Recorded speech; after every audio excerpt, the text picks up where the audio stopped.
മാലിന്യം തള്ളുന്നവരെ കണ്ടെത്താൻ മംഗലപുരം പഞ്ചായത്ത് സ്ഥാപിച്ച CCTV ക്യാമറകൾ കവർന്ന പ്രതി പിടിയിൽ. ചിറയൻകീഴ് ശാസ്തവട്ടം സ്വദേശി സജൻ 30 ആണ് പിടിയിലായത്. മോഷ്ടിക്കുന്ന ദൃശ്യം അതേ CCTVയിൽ പതിഞ്ഞിരുന്നു. ഇതിൽ നിന്നാണ് പ്രതിയെ തിരിച്ചറിഞ്ഞത്. തോന്നക്കൽ ലൈഫ് സയൻസ് പാർക്ക് മുതൽ ശാസ്തവട്ടം തോപ്പുമുക്ക് വരെ രാത്രികാലങ്ങളിൽ മാലിന്യ നിക്ഷേപം വ്യാപകമാണ്. ഹോട്ടൽ, അറവുശാല മാലിന്യം ഉൾപ്പെടെ ഇവിടെ നിക്ഷേപിക്കുമായിരുന്നു.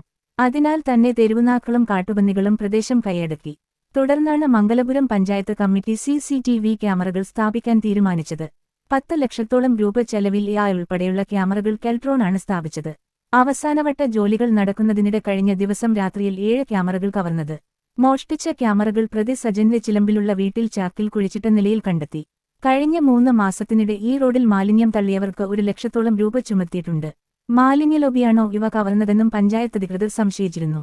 മംഗലപുരം പോലീസ് ആണ് പ്രതിയെ പിടികൂടിയത്. കോടതി ഹാജരാക്കിയ പ്രതിയെ റിമാൻഡ് ചെയ്തു.